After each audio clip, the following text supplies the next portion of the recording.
So, welcome everyone to the last event of WoWFEST lockdown. Apologies for the slight delay in starting this evening's event with Levi. Jeremy Corbyn, who was our previous guest, was running late, so this event is starting a little bit late, but this is the very final event of WoWFEST lockdown, the 20th edition of Writing on the Wall's annual festival, the first to be delivered entirely online. My name's Stuart Borthwick. I'm chair of Writing on the Wall, and I'm your host for this evening's event. Now, what to say about Levi Tafari? Levi is a Liverpudlian, a dub poet, and an urban griot. So let's take those three things one at a time. So Levi was born and raised in Liverpool. He's well known here for his public performances, for his music, and for his joie de vivre, the latter of which was possibly learned by Levi during his early training to be a classical French chef. Not many people know that about Levi. Levi, however, was destined to leave the kitchen, and this is where his poetry comes in. But this is no ordinary poetry, though. This is dub poetry. This is poetry that takes the rhythm and the meter of reggae and Jamaican patois and embodies it within poetry. Levi's taken this style all over the world, from the Liverpool 8 writers' workshops to tours of schools, colleges, universities, and also performances in prison. Levi's poetry has also found its way into print, and Levi is now the author of 5 compendiums of his own poetry. Finally, Levi is what he refers to as an urban griot, a 21st century version of the West African historian, storyteller, and singer, with Levi drawing upon centuries of ancient wisdom within his performance. Writing on the Wall are very proud to work with Levi. He's been a good friend of the festival, and he's worked on numerous projects of ours. So we think this is going to provide a suitable end note to the fantastic WoWFEST lockdown festival that we've had. So over to Levi, take it away. Yeah, greetings and love to each and everyone. Levi Tafari, coming to you via Zoom in my living room. And we're just coming from the dining room. Yeah, just flown in from the dining room. And for the first time, no problem with immigration, just sailed right through. So it's not the afternoon, it's evening, Sunday, you know. Wow Festival in full effect. I'd like to send a big shout out to family and friends. And for those that don't know, yes, it's Levi Tafari. When people ask me, who the hell do I think I am? This is how I reply. My identity is a mystery because my story is not history. My genealogy is of an African ancestry, which has left a legacy for the whole of humanity. I am a crucial, rhythmic, poetic conscious raiser, an urban griot overflowing with culture. Born in Liverpool to parents from Jamaica, I'm Levi Tafari, a unity creator. My faith is Rastafari. I give thanks and praise to Jaja, my spiritual homeland, the land of Ethiopia. My philosophy, one love, peace, respect, and honor, displaying dynamic dreadlocks. People know me as a Rasta. My skin is rich in melanin, but I'm more than just a color. I'm a son, a brother, a husband, and a father. I love my family. I love them to the very core. They're the blessing in my life I couldn't ask for anymore. I celebrate my culture. I would never abuse it. I express myself through rap, hip hop, jazz, and reggae music. I am a man of the people. I feel and share the plight. And when it comes to revolution, I will stand up for my rights. No, I'm not monolithic. My attributes can be seen. I'm a qualified chef. I studied classical French cuisine. I could whip you up familiar using a single grain of rice, then get you hot and steamy with some Caribbean spice. I love gracing the stage. My poetry is my passion. Creating rhymes, telling of the time in a poetic fashion. Traveling around the world, it gives me inspiration. My poetry is a reflection of my Rastaman vibration. My community is precious to me. I embrace her spirit. I always write with her in mind. This is how we do it. Toxteth is my neighborhood, is the place where I was raised. I deal with the dramas of the ghetto.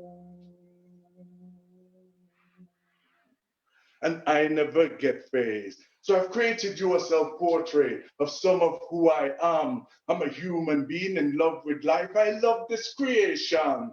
I stir things up creatively for the love of humanity. I live the life I love to live because I'm just being me, a creator of unity. Thank you. So, you can only be yourself, you can't be anybody else, but just be the best you that you can be, and it won't confuse your mind. When you're trying to be somebody else, that's where the confusion is, you know? That's where it comes in. So I've been writing poetry a long time. It's interesting that people talk about spoken word nowadays. This is a term that is used, but there are different genres. Jazz poetry, the last poets brought us jazz poetry.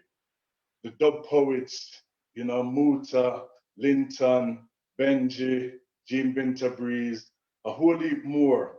Myself, we bring you dub poetry. But it is all part of an oral tradition. And sometimes there's competition between the oral and the literal tradition. And the oral tradition came first. People could speak before they could write, because to write, you have to have something to say. So this one is for all the oral poets who have written their work down, because if you don't write things down, you get written out of history. So we are making history, not just part of history, but making history. And this one is called Scribe.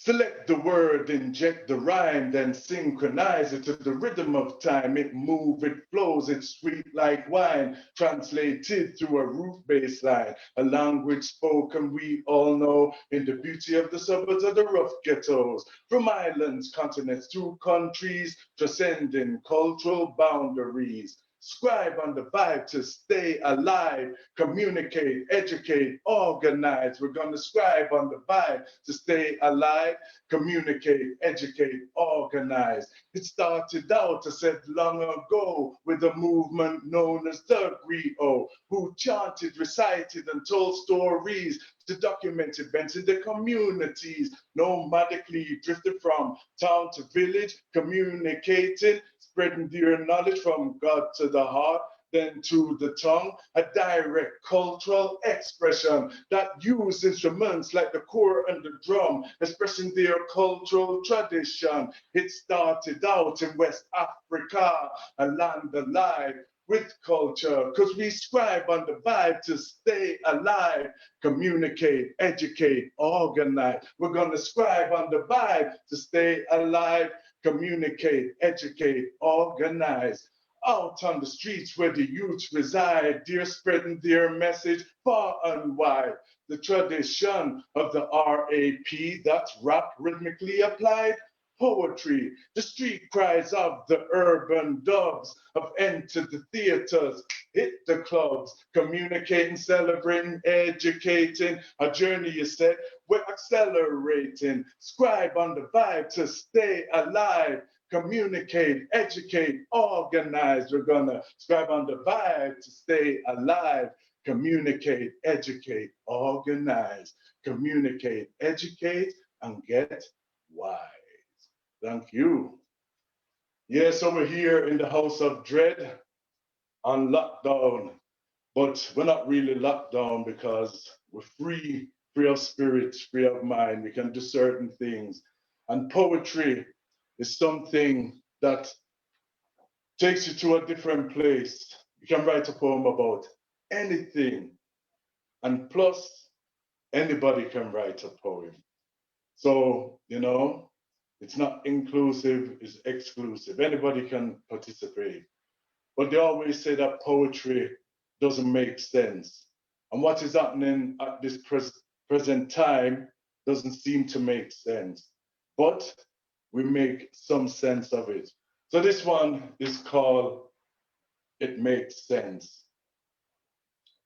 Can you see the thunder roaring like a beast? And can you see the wind as it drifts to the east?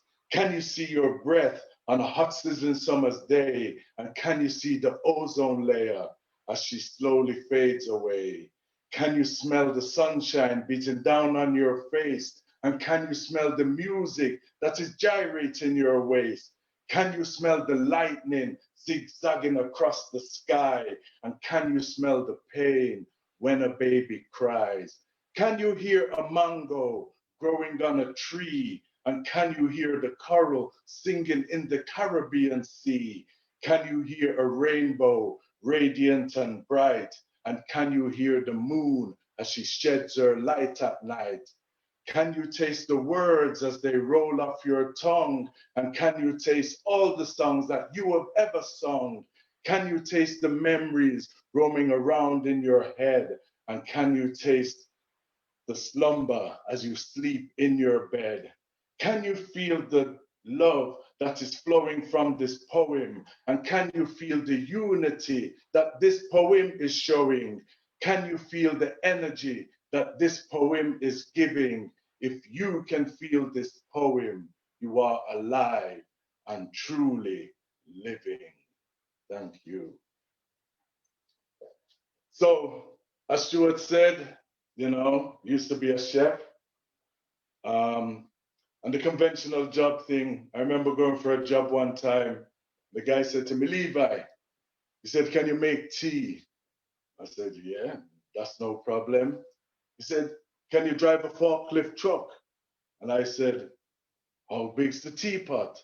But it wasn't a very good job and I didn't get the job anyway. So I applied for another job in catering.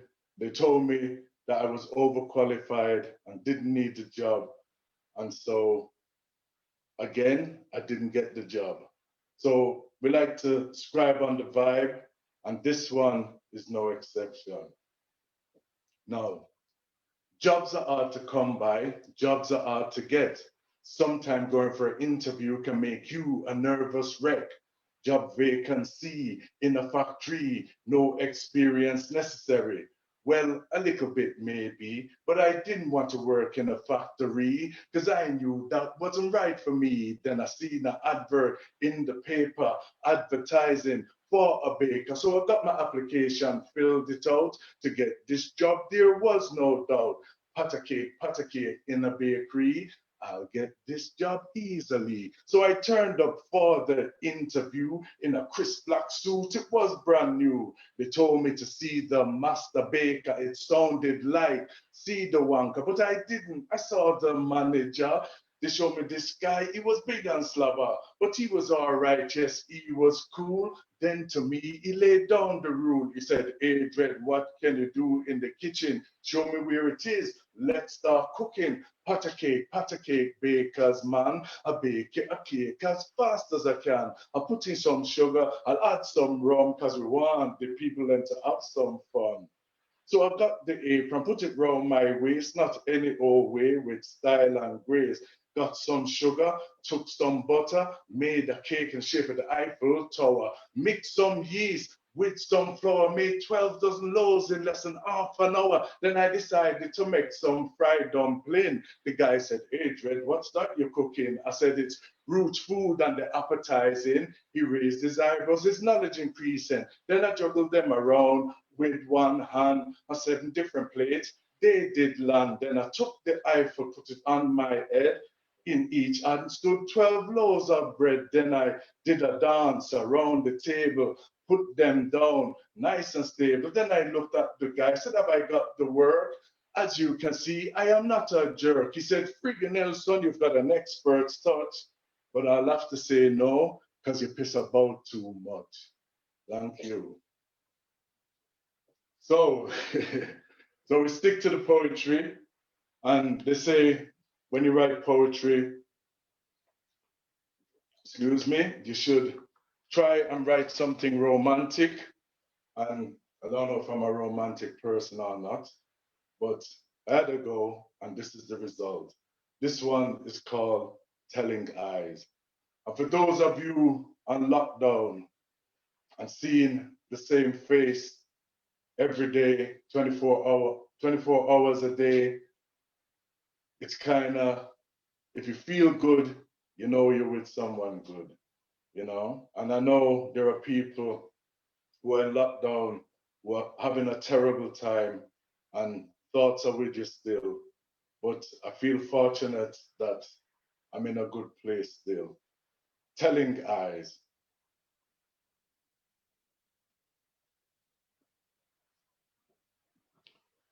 Right, 1 minute. Telling Eyes. My body fluids tingle, whose pimples bubble and rise. This morning when your beauty beheld my ebony eyes, the contour of your body glowed with warm embrace. The silkiness of your skin complements the detail in your face. You looked as fresh as the morning dew, another day is dawning. Your natural beauty shines on through, even first thing in the morning. I ask myself the question, how much beauty can one possess? My mind explodes volcano-like and leaves me in a mess. The shivers that run down my spine remind me I'm not dreaming as passion gathers deep inside. My body chemistry is screaming. I drift for a moment into a world where dreams sometimes come true, a world where eyes speak volumes and minds say, it's great to wake up seeing you. Thank you. Now, even though things are the way they are, you have a pandemic going on, and people are pulling together, working together, which is great, but the isms and the schisms continue. So anybody who has their eyes open for the last 400 years will know people of a darker hue are not treated as human. And it's interesting, the word hue means of color. You put man to it, you get human. And although the etymology of that word doesn't come from that root, but in poetic terms, human, people of color, which is everybody, because there are some people who think they're not of color. And for me, they must be transparent because everybody has a certain hue.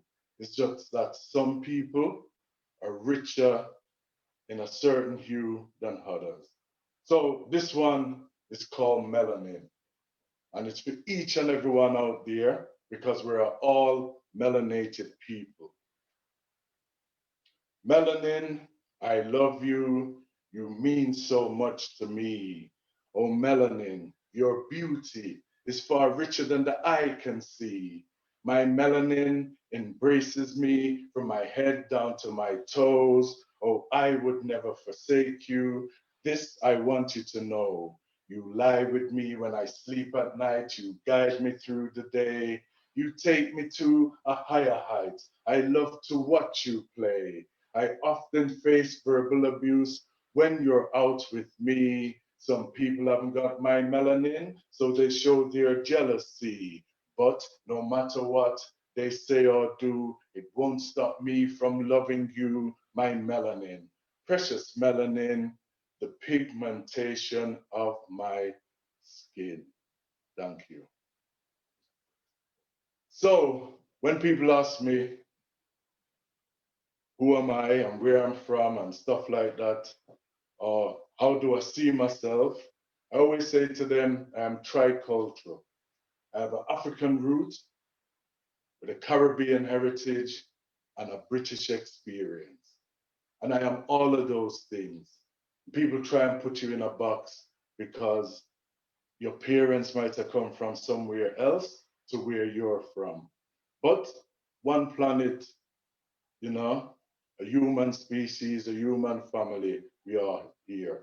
My parents came from Jamaica and made a great contribution to Britain.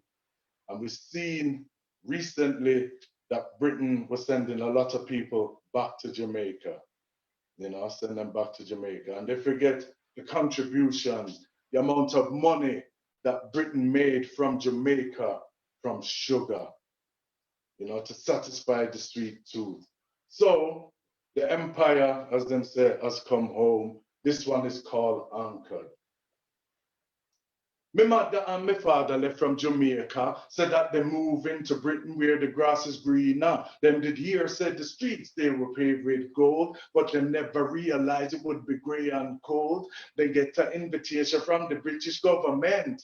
It was the promise of security and employment. In this New Jerusalem, they had hopes and dreams, achieving all they could through the ways and means they had. Faith in the country, faith in the city, grand ideas that they ride it would be pretty, but little did they know, hey, things would be hard because they had dark skins and came from abroad. Casting their anchor was the act of faith, holding on to the roots. This was no debate. The foundation they laid, it was an act of trust. Unity in the community is a must. You see, love, life, laughter, form memories of home. Now it's blood, sweat, and tears. Now they're here on their own. Integration can be a stumbling block as the anchor of my people remains firm in the dock. They had faith in the country, faith in the city, grand ideas. Yes, the ride it would be pretty, but little did they know, hey, things would be hard because they had dark skins and came from abroad. The people colonized by the British Empire came from the Caribbean, Africa, China, and Asia. They ventured to Britain to get a piece of the pie, but they had no idea it would be way up in the sky.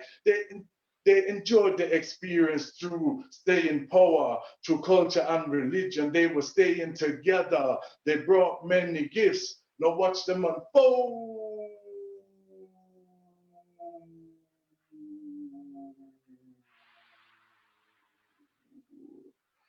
Britain is now a multicultural rainbow. What a sight to behold. They had faith in the country, faith in the city, grand ideas. Yes, the ride it would be pretty, but little did they know, hey, things would be hard because they had dark skins and came from abroad. They had faith in the country, faith in the city, grand ideas. Yes, the ride it would be pretty, but little did they know that things would be hard because they had dark skins and they came from abroad. Thank you. Yes, so, celebration. People are different. People have different ways of doing things, different religions, different customs, traditions. But people are always fighting and saying their tradition is better, and it's just madness, you know? You don't have to be Chinese to eat chow mein, the same way you don't have to be Italian to eat pizza, and you don't have to be Jamaican to eat jerk chicken. So, you know, we are human and we produce all these things. And diversity is a beautiful thing because when I was a youth, used to be able to get cheese or ham sandwiches. And if you're lucky, a jam butty, yes? Jam and thing. If you were posh, cucumber sandwiches. But now, when you go into the shop, you see a whole array of sandwiches from different parts of the planet, different ingredients. It's beautiful. Let's celebrate. We should celebrate, not discriminate, learn to appreciate, don't play ahead, because there's room for you and there's space for me, living in this world of diversity. Let's celebrate diversity. Now, nature dresses up in many shades of skin. The tones we display are the result of melanin. If you hate your neighbor because of their skin color, then you really hate yourself, because we're all versions of each other. People embrace religion, but still they fuss and fight. Many believe in one God, so why on earth don't they unite? There are many different faiths. We have lots of beliefs. Let's celebrate our differences instead of living life in grief. We should celebrate, not discriminate. Learn to appreciate. Don't play a hate, because there's room for you and there's space for me living in this world of diversity. Let's celebrate diversity. The battle of the sexes competition is strong. Women cry for equality because men sometimes treat them wrong. Society creates the roles for the genders to define. I know we are the yin and yang when we could be living on cloud nine. The elders in our community still have a lot to give. You do not reach a golden age by being negative. Let's respect our elders, lift their spirits higher, because every day we're getting older, and like them one day we retire. We should celebrate, not discriminate, learn to appreciate, don't play a hate, because there's room for you and there's space for me, living in this world of diversity. Let's celebrate diversity. Now, when it comes to sexuality, there's true diversity. Sexual expression is red hot and spicy. Some people abstain while others get kinky, straight, gay, A, trans, bi, what's your category? Some people criticize you for the clothes that you wear. Some will even bully you for the color of your hair. Whether you're tall or short, super size or wafer thin, there's always someone pointing the finger and they're criticizing. We should celebrate, not discriminate. Learn to appreciate, don't play a hate, because there's room for you and there's space for me living in this world of diversity. Let's celebrate diversity. Now, disabilities, they vary. Society has a long, long way to go, excluding disabled people as if they're really slow. Equal opportunities are vital for disabled people to succeed.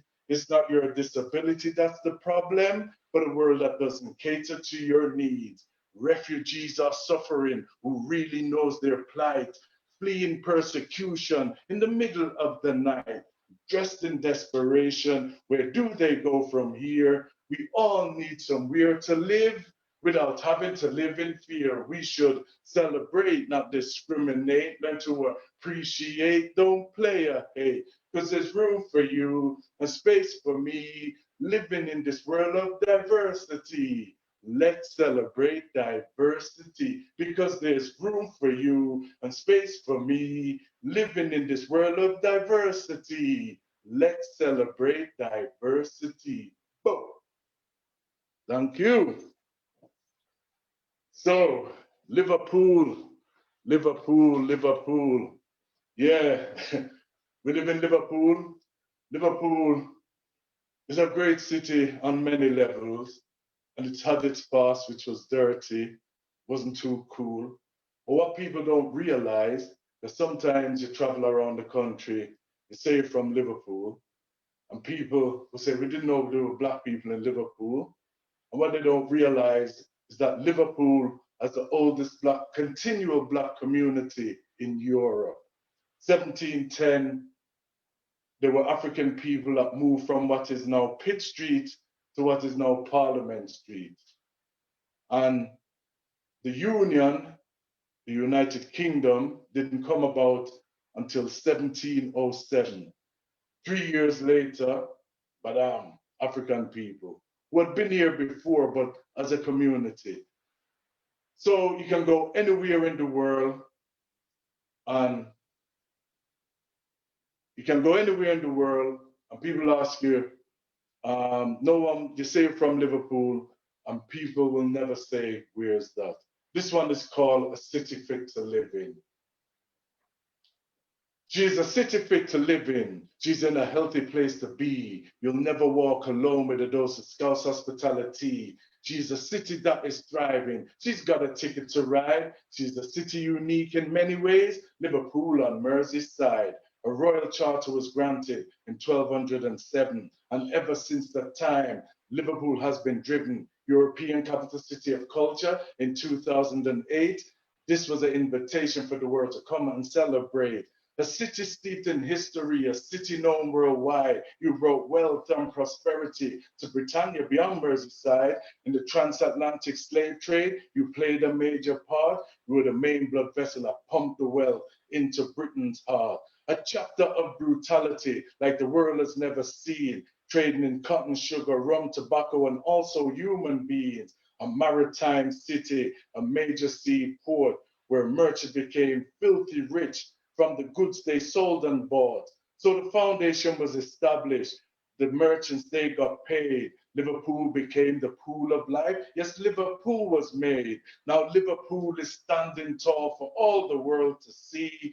A city rich in heritage and culture, the world in one city. She is a city fit to live in. She's in a healthy place to be. You'll never walk alone with a dose of Scouse hospitality. She is a city that is thriving. She's got a ticket to ride. She's a city unique in many ways. Liverpool on Merseyside.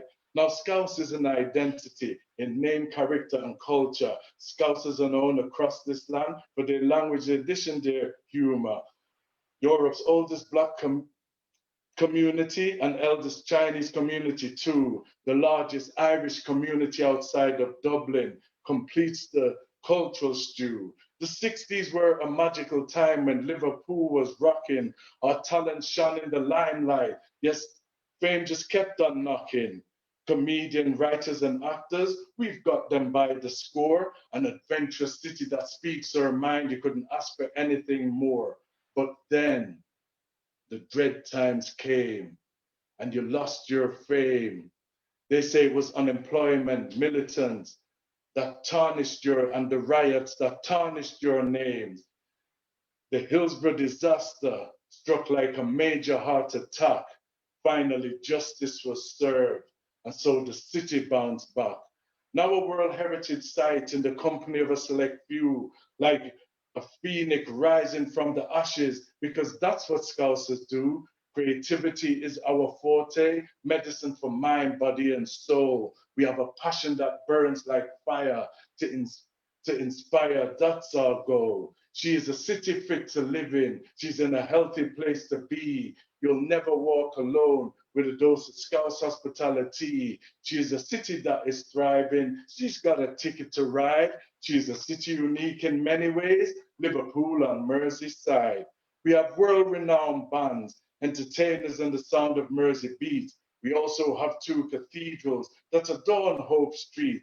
Our famous Liver birds, our perch on the Liver clocks, the Adelphi Hotel, St. George's Hall, the King and the Albert Docks. At football, we are outstanding in the way in which we play the game. Liverpool FC and Everton FC have success as their middle name. Our galleries, museums, and theaters, they all take center stage. Central Library with their new technology, taking the city to a brand new age. Sail the ferry across the River Mersey, check out the famous skyline.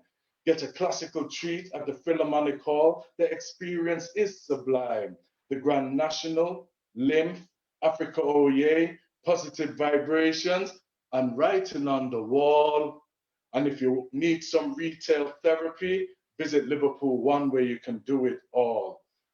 A film set for LA productions, television dramas and documentaries, the Super Lamb Banana, the Shanghai Arch, Lipa, and universities. So I'm calling BBC Radio Merseyside and Radio City to air a review or two, just to say you'll never walk alone in my Liverpool home, and that's why I love you.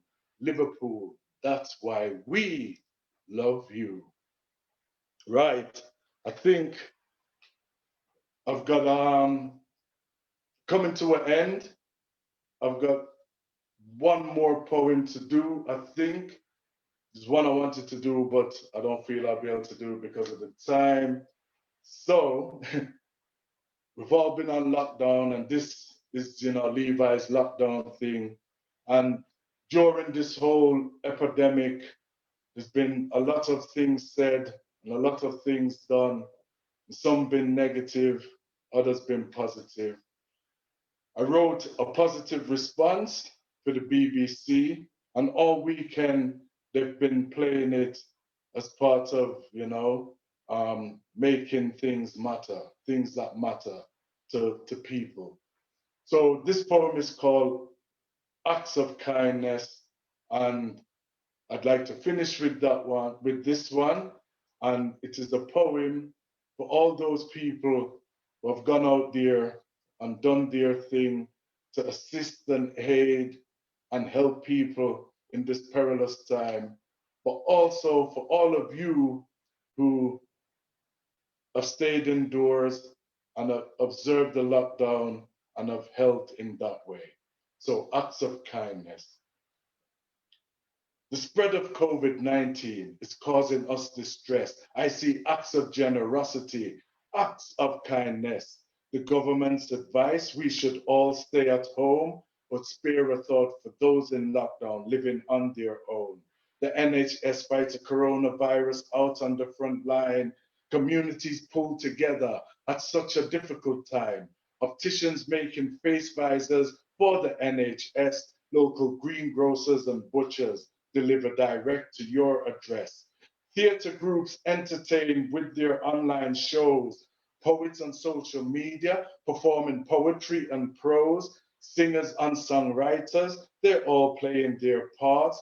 Illustrators draw our attention, inspiring with creative arts. Comedians telling jokes for some much needed laughter. Hotels provide the homeless with warm food and shelter. For the 96, a virtual fun run via the internet, your individual acts of generosity, we will never forget. We thank you for your time and kindness and your generosity. We thank you for all the good deeds serving our communities. We thank you for your love and support. It makes you number one. We honor, respect, and salute you for a job well done. Yes, thanks everybody who tuned in, who took time out to listen. I've had a great time in the House of Dread in my living room, coming to you via Zoom. Enough respect to Writing on the Wall for making this happen, and for the festival. I've called part and it's been great. So thanks for listening, everybody. Look after yourselves, look after each other, stay safe, and don't do stupid things. Don't interfere with anyone in terms of making people's life difficult. Life is already difficult as it is. So one love, one heart, one destiny. Peace. Thank you. Thank you, Levi. As you said, job well done. A superb end to our WoWFEST programme. You're a great friend of Writing on the Wall, Levi. We're very proud to work with you. Thank you very much. So this is now the end, really. It's been quite a journey. On Monday, 23rd of March, we closed the Writing on the Wall office with a heavy heart. We had no choice. We went into lockdown. Our first priority was to make sure that our staff were safe and well. And then with a heavy heart, that team went about cancelling our festival that we'd been planning for many months. It was our 20th anniversary festival. We had some superb events lined up. But we had no choice, really, did we? We got in contact with the funders, we stabilised the organisation, and then gradually our thoughts turned to delivering a festival online. This wasn't going to be a kind of putting online of the festival that we had planned. This was something that was to be started from scratch. And I just think it's absolutely astonishing what the Writing on the Wall team were able to do in such a short period of time. They put on a festival of over 30 events, which have now been attended with Facebook viewings of over 50,000 for those 30 plus events. The trustees and as chair of the organisation, incredibly proud of what the team did in such a short period of time. Incredibly proud of the way that they went about it, with diligence and with care and attention. And I think that has come to fruition in a fantastic series of events, which you, the audience, have come to in your droves. So thank you, each and every one of you. Thank you for turning up. Thank you for engaging. And thank you for the donations that you've made and that you continue to make via our website to South Liverpool Domestic Abuse Services, Football Fans for Food Banks, and donations also to Writing on the Wall. Now, it's always slightly sad to say goodbye at the end of a festival, but it doesn't have to be goodbye. You can subscribe to our email distribution list via our website, and you can check out on our future events via our Facebook page. So to you, take care of yourselves. As Levi said, it's a difficult enough time as it is. We need to look after each other. So please take care of yourselves, take care of each other, and please be safe. And we'll see you all again soon. Peace and love.